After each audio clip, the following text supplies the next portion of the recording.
Thank you. I don't know if you guys have gone to Indian weddings before. It's an event. It's parents invite about 1,000 people. I'm the other Indian, by the way. Not the. So anyway, if you've gone to Indian weddings, they invite about 1,000 people. The bride and groom normally don't have any say in anybody to invite. They can't even invite their friends. But the whole village comes. But Indian people are very cheap, right? So they don't bring gifts, or if they bring gifts, 5 people show up from a family, they bring you a toaster. So you got 1,000 people there, and you got a bunch of people bringing in toasters, hair dryers, can openers. So at the end of this wedding, you got 1,000 people bringing in this stuff, and you got enough to open up a little appliance store. Because you can't return this stuff, they don't give you a gift receipt because they don't want to tell you that they paid $10 for it at an also.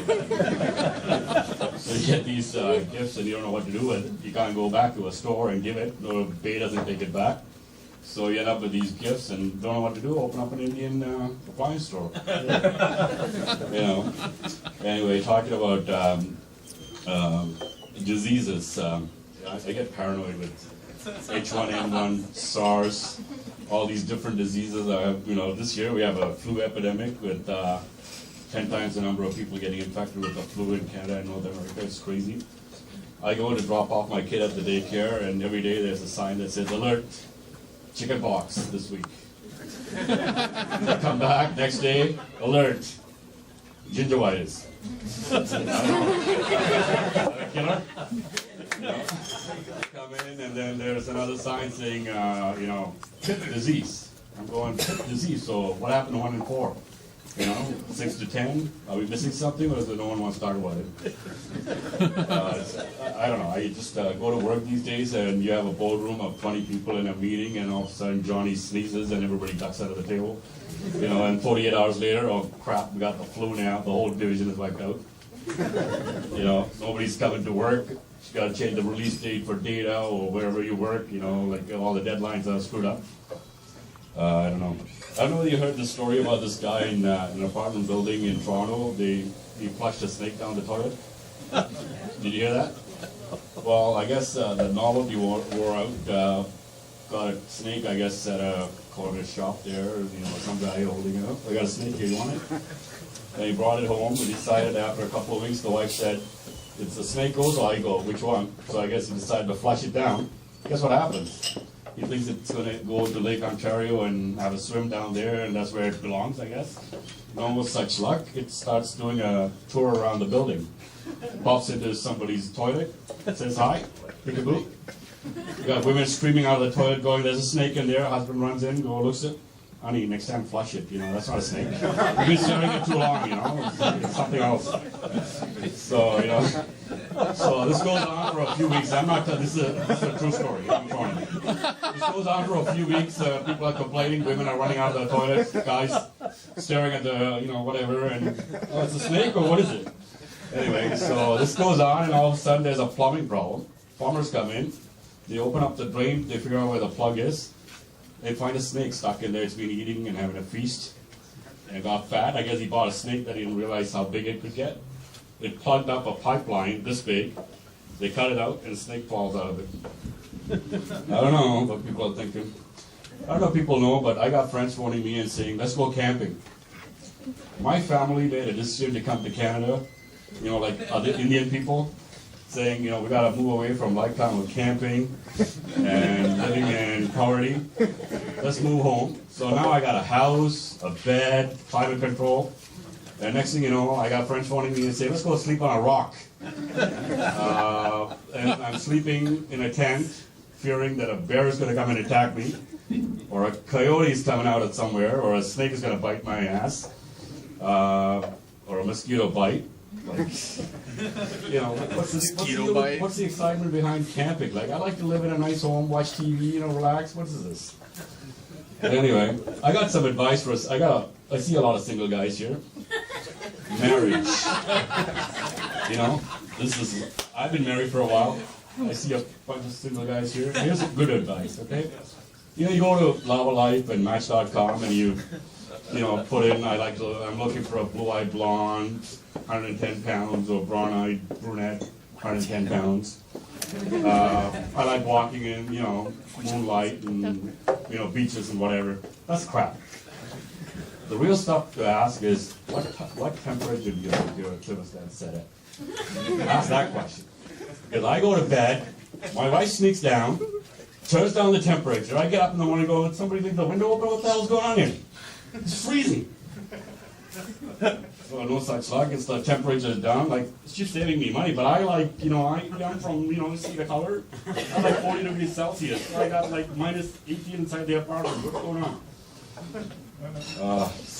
I got questions. The other question to ask is, do you like sports? 3 hours of it? The Leafs?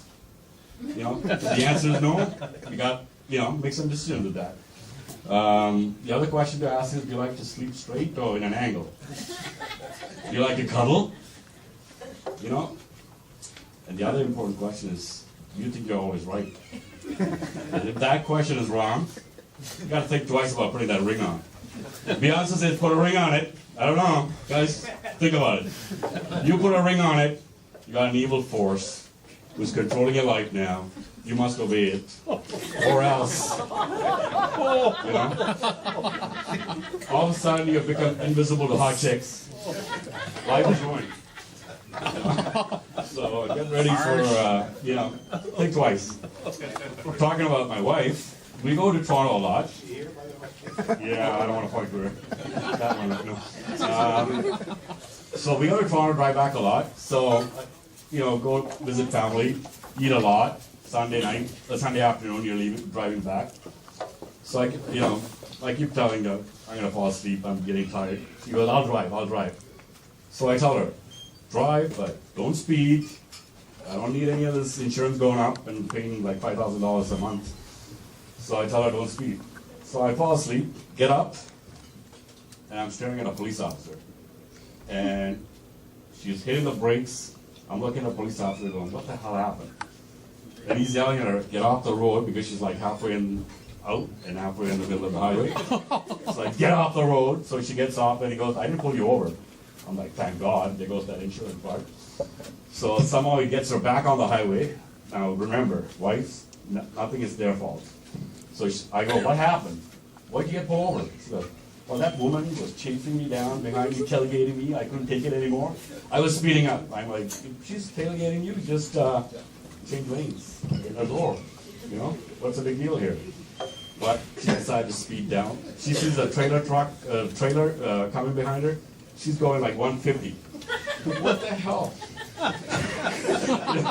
She's afraid of this trailer coming behind, so she wants to keep far away from him. I'm saying, like, there's a cop over there. I don't need this crap. I don't know. I go to work and I got people hitting me up for Tupperware, Amway and Mary Kay. Like, get a job, man. What is this crap they're selling? Like, spent 3 hours at a party to buy plastic boxes, and they're trying to convince you that the plastic boxes have a lifetime warranty. Like, I can't even find the friggin' lid from last week. And then you go to this party, 3 hours later, walk inside. I go to a Walmart and look at the boxes, look at the price, and decide, okay, it's the cheapest one, dishwasher safe. Is it like microwave safe? And I'm done, right? No. 3 hours later, I can't even order the. I can't order the time. You're done. I'm done. Thank you. Red dot. Red dot.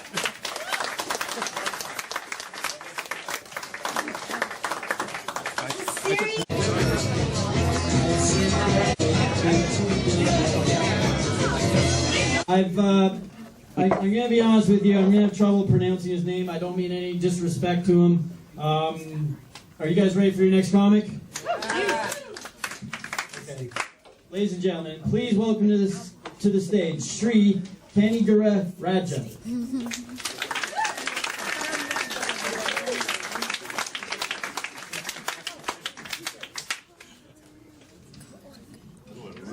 So you, as depressed as I am, watch the news these days. Turn on the news and it's all about Wild Wild West in Canada. Toronto, everybody's shooting each other. Watch the news and you get this message. Some guy is found dead on the street at Yonge and Finch or somewhere, and And then the crime scene investigator, police comes on and goes, "You think it's a suspicious death?" Now that's rocket science for me. Figure that one out. Talk into the mic.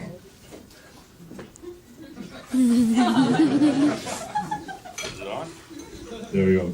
All right. So anyway, I don't know whether you guys watched the news with the Carnival cruise the other day. A month ago, the cruise ship got stuck out there with the engine problem, and everything got burnt out, and they had 3,000 people with 3 toilets. I guess they had a BYOP, bring your own potty party. People are coming off the ship going, that was horrible. It was like living in a third world country. Well, welcome to India. 5 days of being, in this day and age, I'm thinking, really surprising. I can't believe that they couldn't get a ship out there to get these people off the boat and bring them back. 5 days they were stuck out there, not being able to come home. And then people are getting off the boat, filing lawsuits and trying to sue the hell out of Carnival there.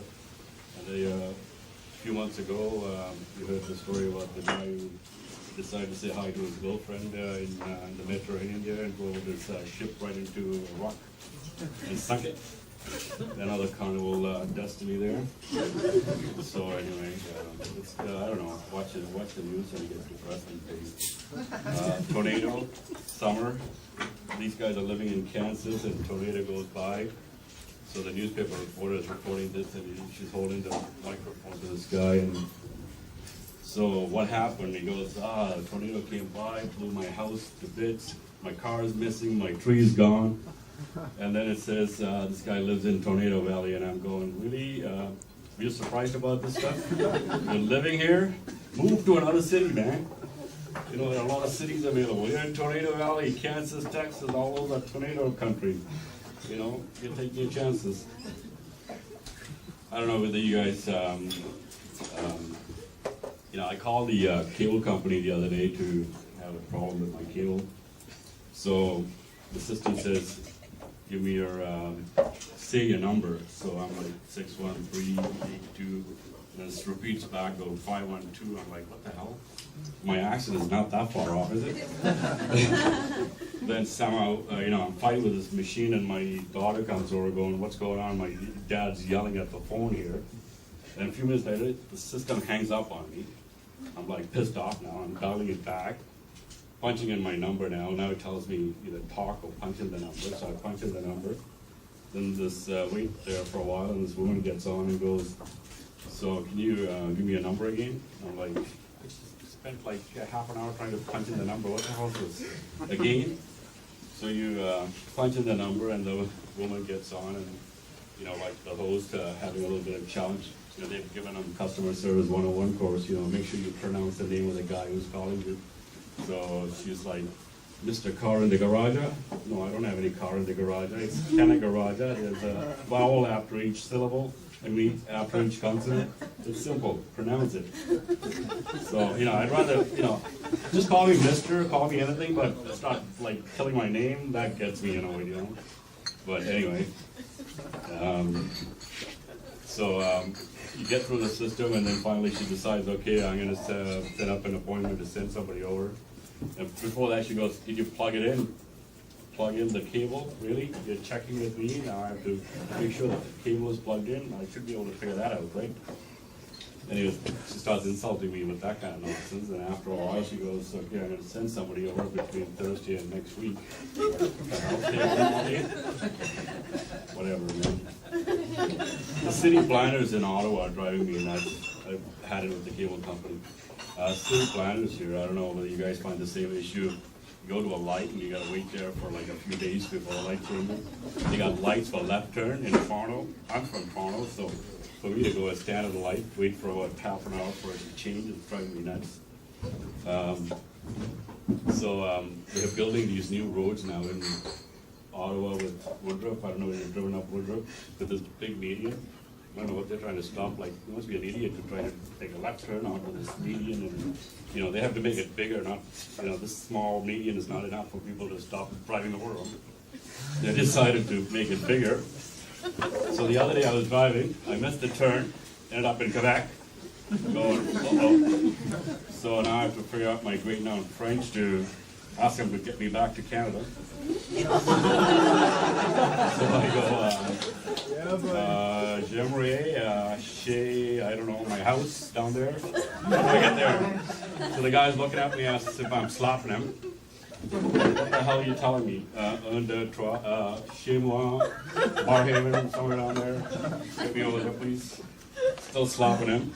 So he's like, give me grief. So I finally, used a few French, j'aimerais, chez nous, and somehow got back home. I don't know, like, they got diamond lanes, but you can't drive down diamond lanes here. In Toronto, 2+ people, you can drive down diamond lanes. No, not here. They're gonna tell you, you can't drive down that lane. So if I can't drive down that lane, why is the bus driving down my lane? These guys can't even follow each other. They get tired of following the other bus, they decide to pull over and, drive down my lane. I like to. Then use your lane, right? No such luck, the cops will give you a ticket. I don't know. Medications ads these days, I don't know. I was watching this ad for Lipitor. It reduces cholesterol. I don't know if you've seen this one. So it's going to reduce cholesterol, but at the end of the commercial, they're going on about you may feel dizziness, your kidney may fail, your liver may fail. I'm like, what the hell is this going to resolve? So I got to save myself from having a heart attack, but all my other organs are gone. Okay, thanks a lot. I went to Ikea the other day. I don't know about you guys. How many of you like Ikea? Yeah. Sorry. I'm not a big fan of a store where I have to pay money and they give me pieces of wood and screws and say, build it yourself. I don't get it. They give you these screws and there's like 1 1/4 inch, 1 3/4. Like, how the hell do I figure this out? I gotta pull out a freaking ruler and go, okay, that's a 1/4 inch. And then, I was trying to build this shelf. At the end of it, I had about 20 pieces of wood left and about 20 screws. I'm going, is this thing gonna fall on my head? What's going on? So you mean to the new Ikea down here? They're building them bigger and stronger, I guess. You walk in, you can't get out. There's no exit sign. They make you go through every friggin' department they have in that store till you get out. I went in, walked out, it's like nighttime going, what's going on here?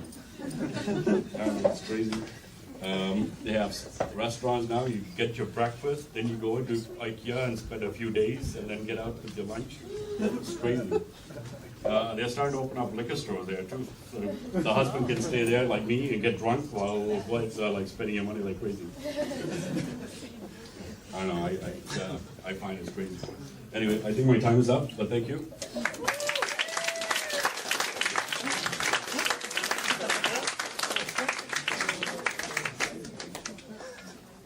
So, sometimes I get the itchy britches, right? So I tried this internet dating.